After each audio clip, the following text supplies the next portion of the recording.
उत्तर प्रदेश के एक छोटे से गांव धौलागढ़ में रामू नाम का एक किसान रहता था। साधारण किसान, परिश्रमी, पर गरीबी ने जैसे उसका पीछा ही नहीं छोड़ा था। 4 बीघा जमीन थी जिसमें मुश्किल से गुजारा चलता था। सूखा पड़ता तो खाने के लाले पड़ जाते, बारिश ज्यादा हो जाती तो फसल डूब जाती। रामू के परिवार में पत्नी सुमित्रा और एक बेटा राहुल था। राहुल अभी 12वीं में पढ़ता था। रामू चाहता था कि उसका बेटा कुछ बड़ा करे, मगर हालात ऐसे नहीं थे कि कोचिंग या कॉलेज की फीस भरी जा सके। एक दिन राहुल अपने पापा के पास आया और बोला, पापा, मैं लखनऊ जाना चाहता हूं, वहां पढ़ाई भी करूंगा और कुछ काम भी कर लूंगा। रामू पहले तो चौंका। बेटा, हमारे पास पैसे कहां हैं तुझे शहर भेजने के? राहुल बोला, पापा, मैं कुछ कर लूंगा, काम ढूंढ लूंगा, बस 2 महीने का खर्चा दे दीजिए। रामू ने सुमित्रा के सारे गहने बेचे और 8,000 रुपए इकट्ठा किए। राहुल को आशीर्वाद देकर लखनऊ भेज दिया।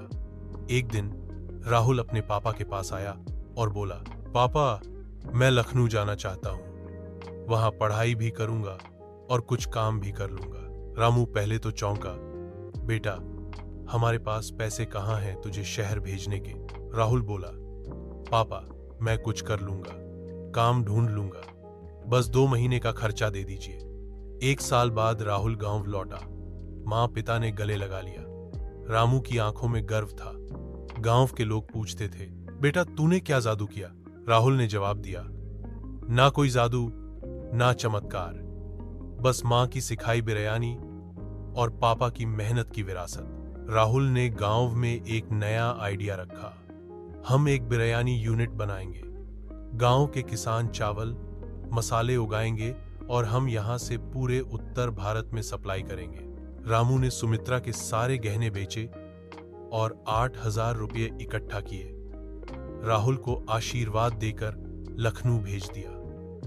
एक दिन राहुल अपने पापा के पास आया और बोला, पापा, मैं लखनऊ जाना चाहता हूं, वहां पढ़ाई भी करूंगा और कुछ काम भी कर लूंगा। रामू पहले तो चौंका। बेटा, हमारे पास पैसे कहां हैं तुझे शहर भेजने के? राहुल बोला, पापा, मैं कुछ कर लूंगा, काम ढूंढ लूंगा, बस 2 महीने का खर्चा दे दीजिए। रामू ने सुमित्रा के सारे गहने बेचे और 8,000 रुपये इकट्ठा किए। राहुल को आशीर्वाद देकर लखनऊ भेज दिया। एक दिन राहुल ने सोचा, क्यों ना अपनी बिरयानी खुद बेचूं। उसने थोड़े पैसे से चूल्हा, बर्तन और मसाले खरीदे और एक फुटपाथ पर स्टॉल लगा दिया। राहुल की बिरयानी गांव से खास। शुरुआत में कोई नहीं आता था, लोग हंसते थे, ये लड़का क्या बिरयानी बेचेगा? मगर धीरे धीरे लोगों को उसकी बिरयानी की खुशबू खींचने लगी।